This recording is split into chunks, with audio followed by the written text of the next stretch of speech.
Yeah.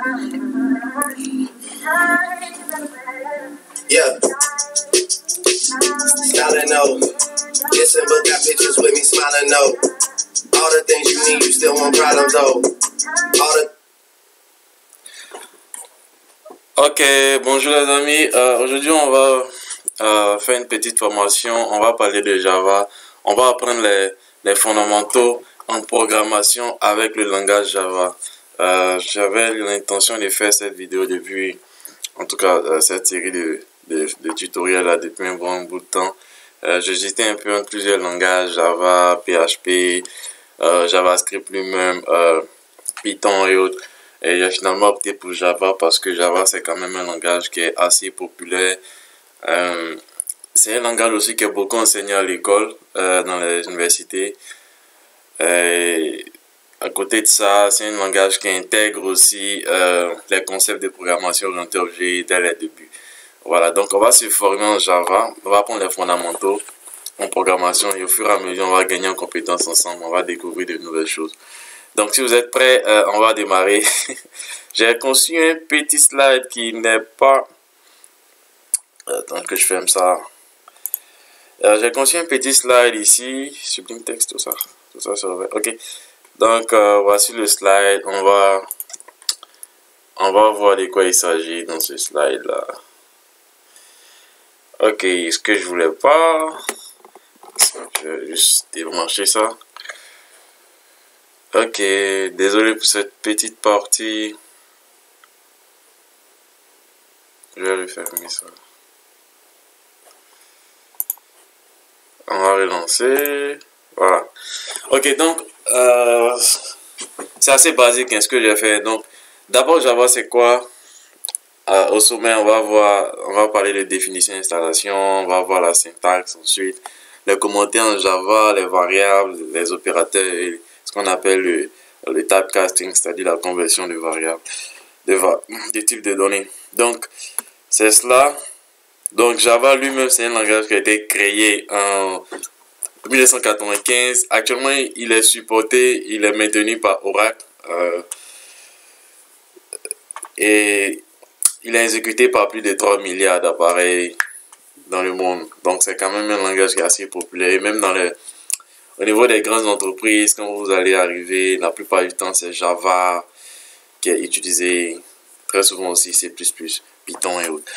Donc, l'installation, on va voir tout ça après lorsqu'on va sortir des diapositives. On va la faire sur ce site-là, le site de Java. On va télécharger ce qu'on appelle un SDK,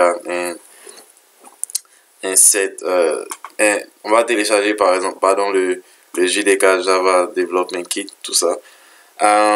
Ensuite, l'environnement l'outil de programmation, on va utiliser Eclipse dans cette formation. Bon, c'est lui qui est assez populaire quand il s'agit de développement Java. Et donc, c'est l'URL que vous voyez là.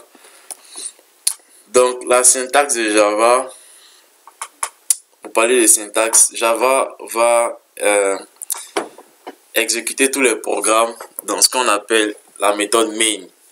Voilà, c'est en fait le point d'entrée de tout programme en Java. Donc, chaque programme doit contenir un nom de classe, ok? Et ce nom de classe, ça doit correspondre aussi au nom de fichier. Donc, vous ne pouvez pas avoir un nom de classe qui est différent du fichier, ça va créer un problème. Donc, tout cela, on va voir. Comme je l'ai dit, on va juste passer rapidement sur les slides. Et donc, en Java, on a des types de variables.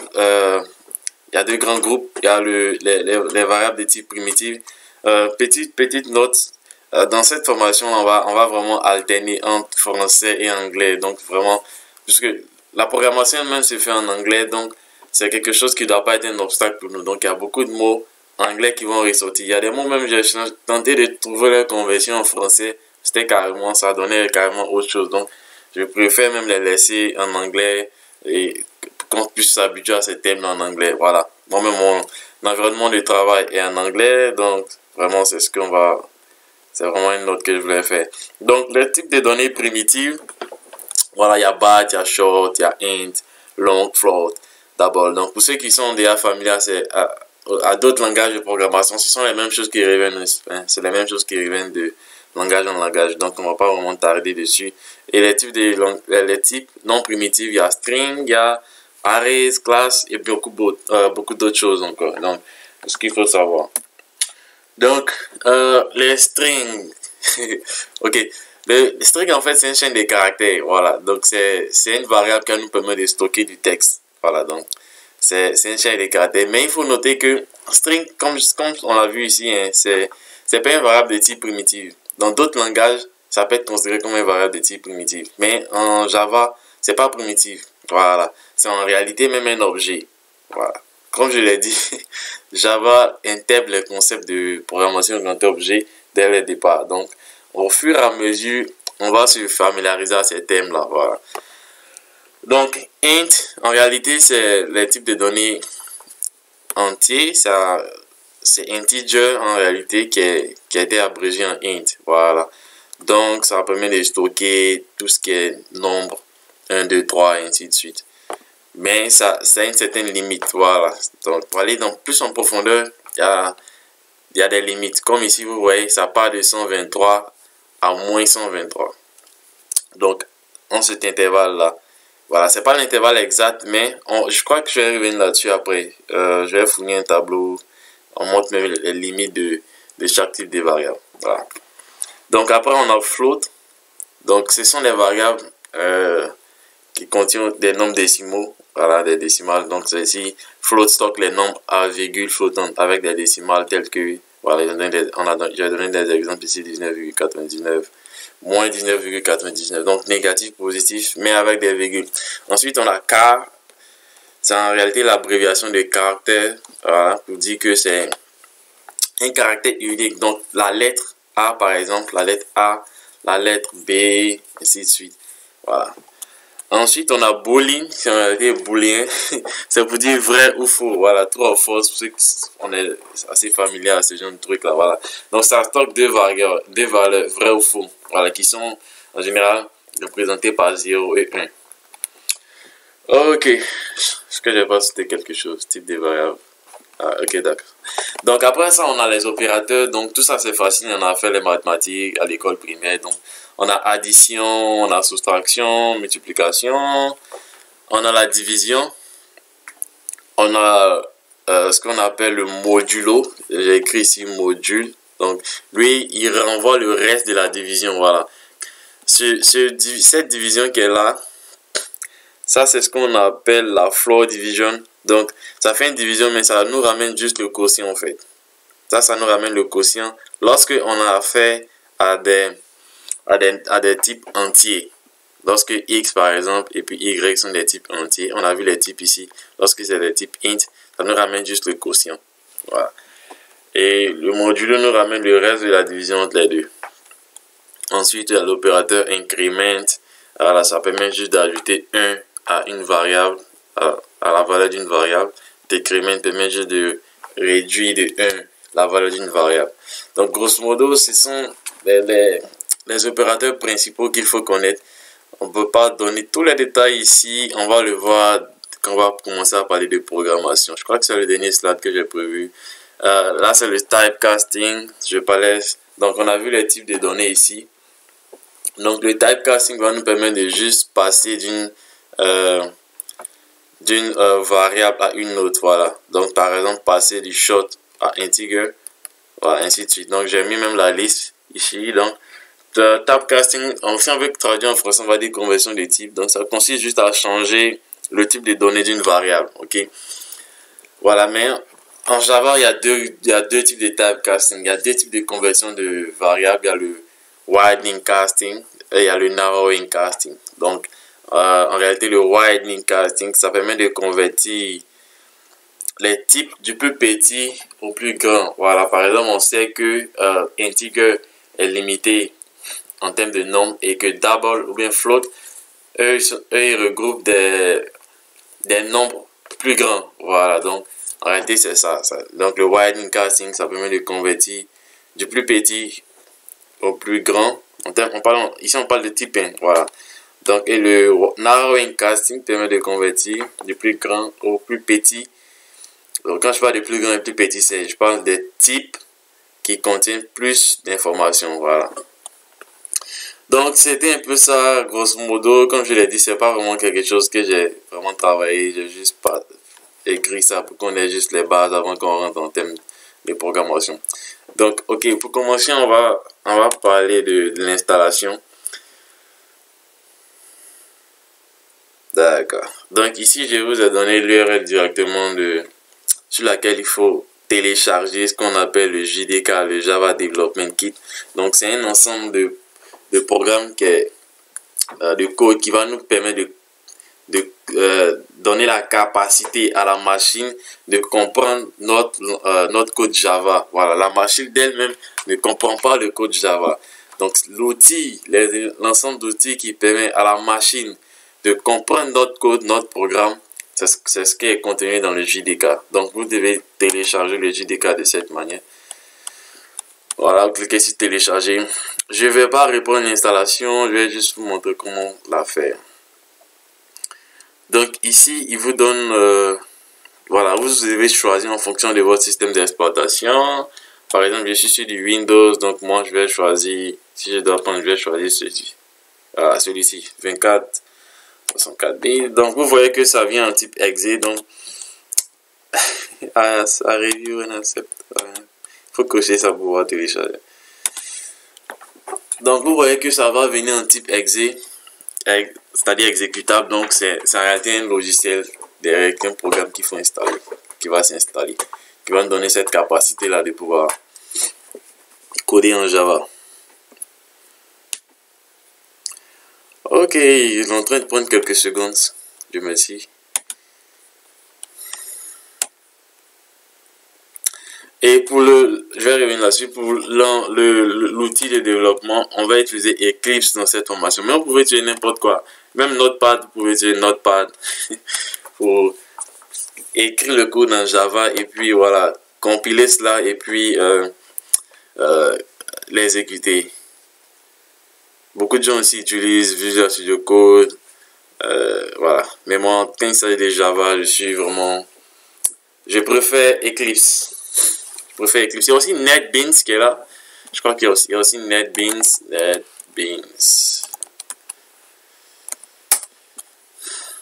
y a aussi NetBeans qui n'est pas mal. Je l'ai utilisé dans le passé. Voilà, lui vraiment, l'avantage avec NetBeans, c'est qu'il vient avec beaucoup de code, de snippets, ce qu'on appelle des snippets de code déjà écrit qui vous permet d'accélérer votre développement. Mais moi, quand il s'agit d'apprendre en termes de formation, je préfère Eclipse qui est beaucoup intéressant. Donc, voici le JDK qui est là. Donc, vous devez l'ouvrir de cette manière-là. Je crois que il va venir. Faites oui. J'espère qu'il ne va pas bousiller ce que j'ai déjà. Pareil, tout installe. Voilà. Donc, vous allez faire suivant jusqu'à la fin et puis terminer. Donc, normalement, quand vous allez finir l'installation ici, il devrait pouvoir ajouter quelque chose dans les variables d'environnement. Donc, ici, je vais ouvrir mes variables d'environnement. Environment variable. Donc, dans le path, pour ceux qui sont déjà familiers à ce genre de programme-là, comme Python par exemple, vous devez lier, ajouter le chemin d'accès au fichier binaire du JDK. Je vais faire deux clics ici. Donc ici, vous pouvez voir par exemple que voici PHP 8 qui est là.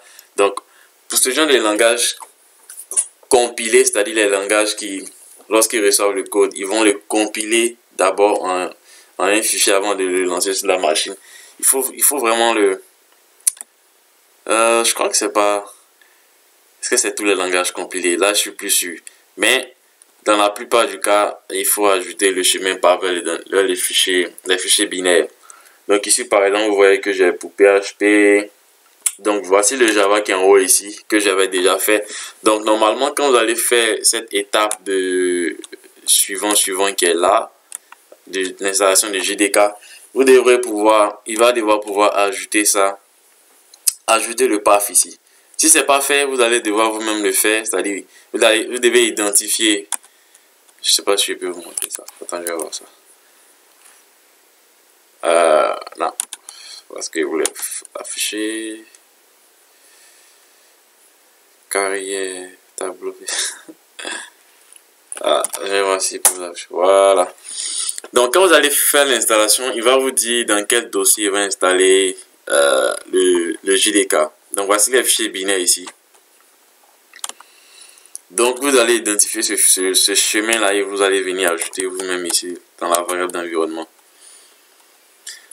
Si j'arrive à créer une machine virtuelle, bien, arrive à récupérer une machine où il n'y a pas Java, je vais faire l'installation dans une vidéo séparée parce que ça peut prendre un peu de temps. Voilà, donc vous devez faire éditer. Si ça n'a pas été ajouté, vous devez faire new et puis coller le chemin ici comme ça.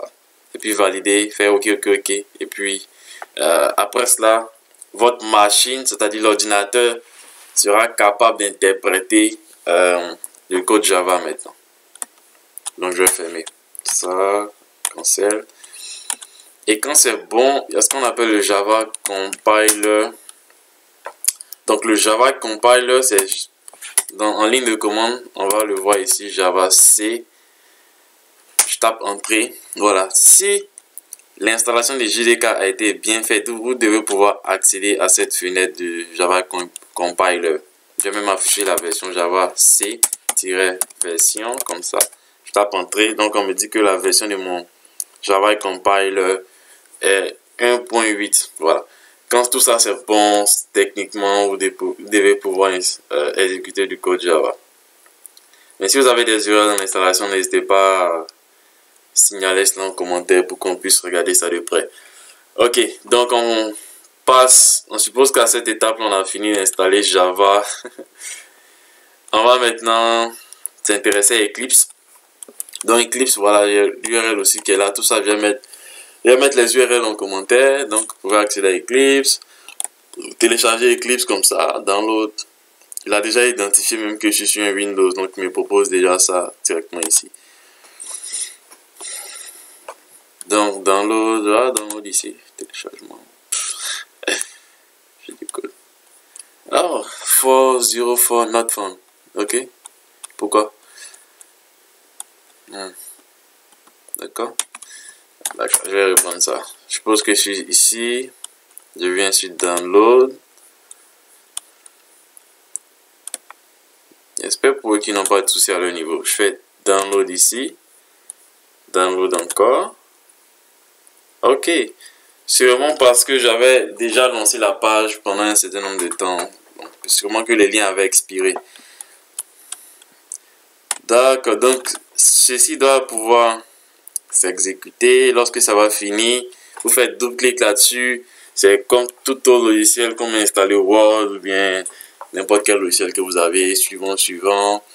Et vous pourrez lancer voilà ici, vous pourrez lancer Eclipse de cette manière-là.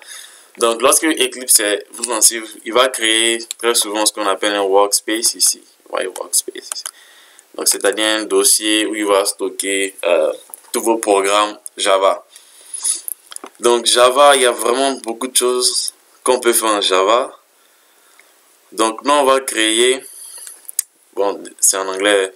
Donc, on va faire fichier qui est file ici. On va créer un nouveau dossier puis commencer à s'entraîner en Java. File new, pour dire nouveau. Et je dois chercher Java Project. Un projet Java, parce que c'est un projet Java que je vais faire. Voyons voir. Project. C'est Java Project. Voilà. Donc on a bien vu les chemins, parce que quand vous venez de démarrer, fichier new, c'est pas Maven, c'est pas Dynamic Web, c'est pas HB Pro. Ça c'est d'autres applications qu'on peut faire avec Java, mais ce qui nous intéresse, c'est un projet Java lui-même. Donc on va cliquer sur Project, Java Project, et puis faire suivant. Ok, donc là, il nous demande le nom de notre projet. Ok, on va mettre introduction. Introduction to Java. Introduction to Java. Donc ça, en réalité, c'est le nom du dossier dans lequel il va stocker tous nos programmes Java. Voilà, pour ce projet particulier là, ok. Donc ici, vous voyez qu'il va mettre ici quelle version de Java on va utiliser. C'est la 1.8 qui est installée sur ma machine. Donc, on va du SE. On va prendre ça. Et on va laisser tout le reste comme ça. Voilà. Et puis, on va faire finish. Il dit quoi? Open Java Perspective. Remember my decision perspective design to support Java development. On peut faire Open Java Perspective, c'est pas... Voilà. Donc, ce sont ces éléments, tous ces éléments qui sont à côté, qui nous permettent de, voilà, de bien travailler. Donc, voici le projet Java qui est là. Je peux afficher quelque chose. On va faire cliquer droit, Property. On va cliquer ici. Ça, location, ouais, location. Ça nous indique là où il a stocké ce dossier-là. Je vais cliquer sur ça. Donc, lorsque je clique sur ça, il va l'ouvrir. Donc, voici où notre fichier, notre projet Java est situé. Donc, vous pouvez le voir à l'intérieur. Il n'y a pas grand-chose, au fait. Il n'y a pas grand-chose. Donc, dans le dossier SRC qui est là, en réalité, c'est l'abréviation de source code. C'est là-bas que va se mettre tous nos programmes. Voilà, c'est là-bas qu'il est bon de les mettre. Donc, on va créer notre première classe Java maintenant, ok? Donc, pour créer la première classe Java, vous faites cliquer droit sur le dossier en question de votre projet New et on va choisir classe. Ok? On va choisir classe. Donc, on a dit que